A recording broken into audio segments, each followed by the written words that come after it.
Når nu vandrådene de skal i arbejde, så slipper de ikke for at komme i gummistøvlerne. Det har Naturstyrelsen jo glemt. Men det er altså helt nødvendigt at komme ud i vandløbene og se, hvor der er potentiale til at nå nogle gode miljømål. Forudsætningerne for, at man kan få en god miljøtilstand, det er, at der er stærk strøm i vandløbet. Og det, man skal kigge efter, det er, hvis der skal kunne blive rigtig god miljøtilstand i et vandløb, målopfyldelse, jamen så skal man have stærk strøm. Og den stærke strøm, det giver, at bunden er grus og sten.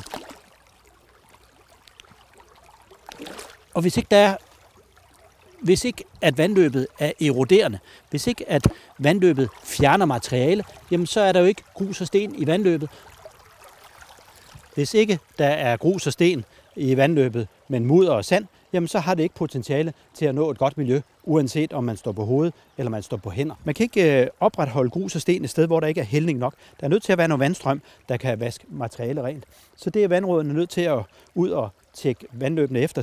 Indsats giver ingen mening, hvis ikke man har hældning og strømhastighed nok. Specielt ikke i små vandløb. Der er det fuldstændig meningsløst. Her kan vi så se, at der er nogle andre problemer. Vi har et opstrøms rensningsanlæg her, hvor der ikke er alt for godt styr på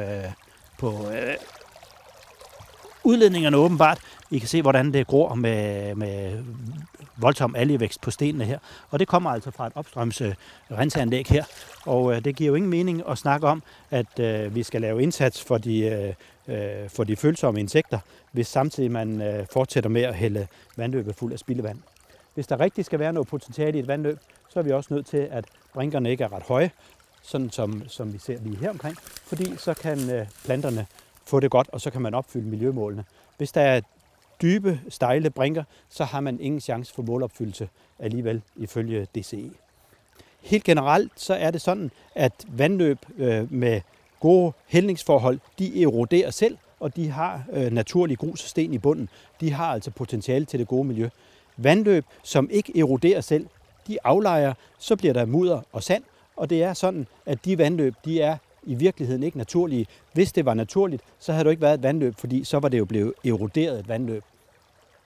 Så på med gummistøvlerne, vandråd, og komme ud og se i vandløbene. I er nødt til at kigge det hele efter, for at finde ud af, hvor der er potentiale og hvor der ikke er potentiale.